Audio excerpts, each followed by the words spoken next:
Be ready. 5 seconds.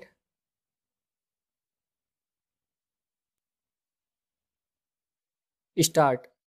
Now we may deal with another aspect of this very facet of the case. It is a very pertinent issue as to what the role of the state should be after the affiliation is granted by the affiliating body.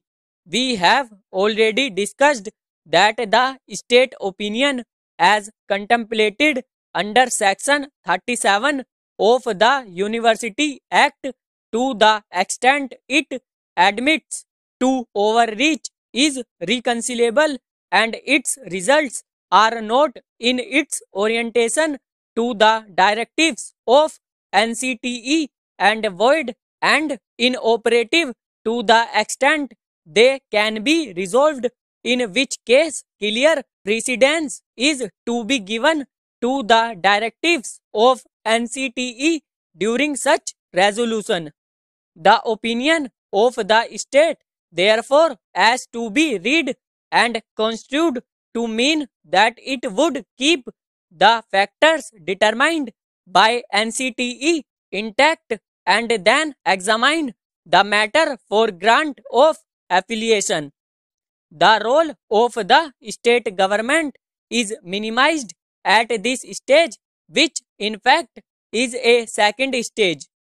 It should be primarily be for the university to determine the grant or refusal of affiliation, and the role of the state should be the bare minimum, non-interfering and non-infringing.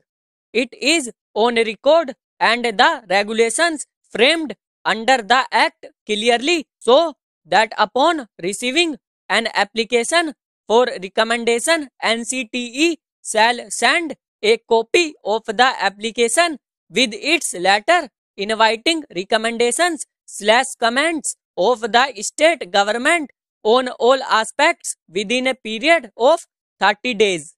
To such application, the state is expected to respond with its complete comments within a period of 60 days.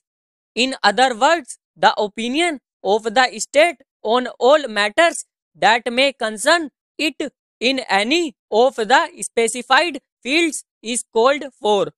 This is the stage where the state and its department should play a vital role. They must take all precautions to offer proper comments supported by due reasoning.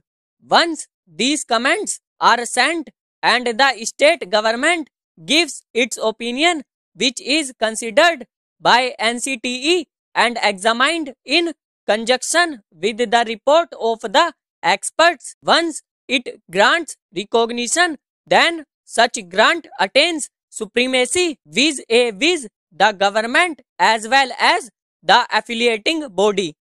Normally, these questions cannot be re-agitated at the time of grant of affiliation.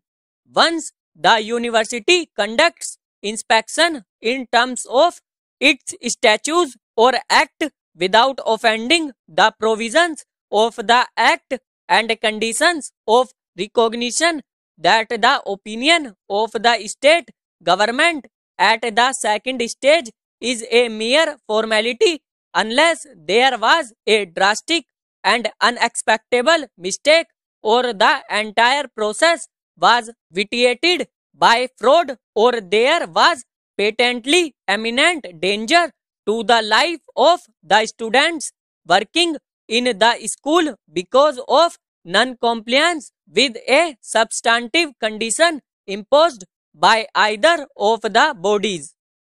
In the normal circumstances, the role of the state is a very formal one, and the state is not expected to obstruct the commencement of admission process and academic courses once recognition is granted and affiliation is found to be acceptable.